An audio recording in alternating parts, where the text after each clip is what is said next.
Hi everybody, and welcome to another lecture. In today's lecture we're going to focus on a particular grammar point, and that is conditional sentences. So, conditional sentences. Why should you use these sentences in IELTS writing task 2? First of all, what are they? Well, conditionals are used to talk about certain situations and their effects. There are two main reasons why we should use the conditional sentences in our essay. The first one is to do with grammar itself. So conditional sentences will improve the range of your grammar, thus boosting your score in grammatical range and accuracy. And the second reason is to do with task achievement. You will see in a moment how conditional sentences can be used to develop and support your arguments. And again, this will improve your score in a very important assessment category, which is task achievement. So let's remind ourselves of the conditionals. In English, we have 4 conditionals. We have the zero conditional, the first conditional, the second conditional, and the third conditional. As you can see down at the bottom there, we also have mixed conditionals, but those are pretty complex, so we're not going to focus on those today, maybe in a future lecture. Let's remind ourselves of how each conditional is used and why each conditional is used. First of all, starting with the zero conditional, we use this to express what always happens when a particular action or event takes place.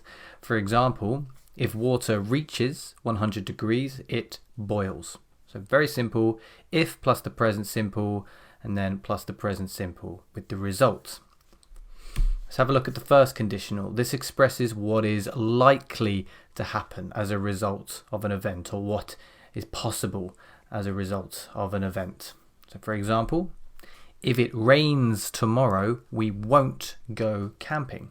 So here we've got the cause plus the present simple, if it rains tomorrow, and then the result with the will or the will not plus the infinitive. So we won't go camping. Although I'm using contractions here, won't instead of will not, it's important that you do not use contractions in the essay. So it will be will not rather than won't. Let's have a look at the second conditional.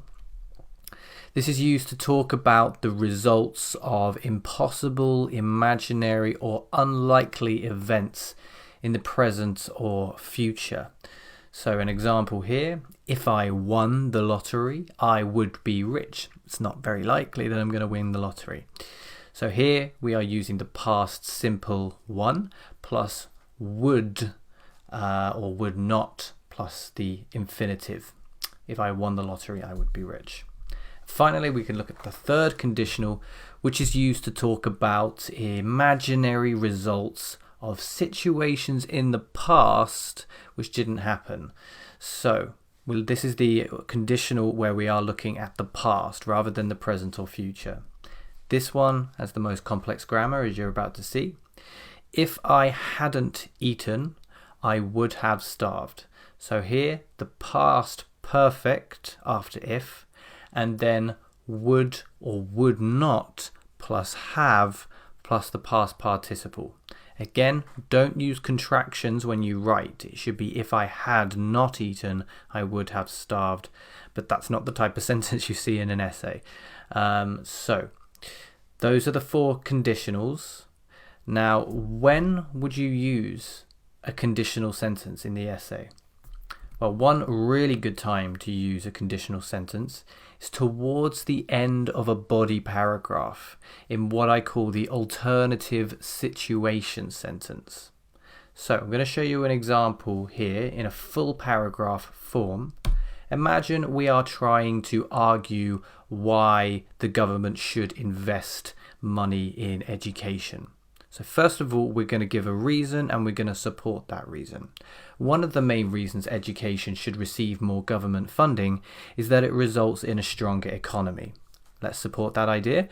This is because quality education produces a capable workforce, which is an essential component of a functional and successful society. Let's give an example to further support that idea. For example, medical schools have given us competent doctors and nurses, helping us to recover from illness and return to work. Now we have the alternative situation. This is where we are looking at what the positive or negative result of the opposite event would be. So in this case, we are going to look at the negative result of not investing in education.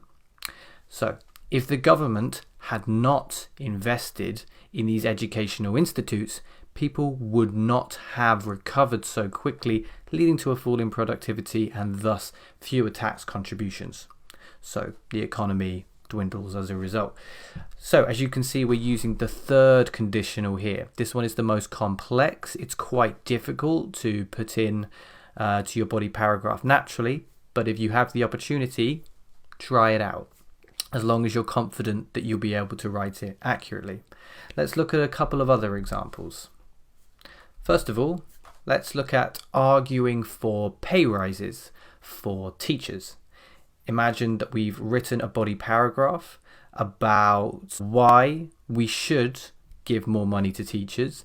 So the positive result of giving money to teachers. Then the alternative situation is where we look at the negative result of not giving more money to teachers. You can see this here.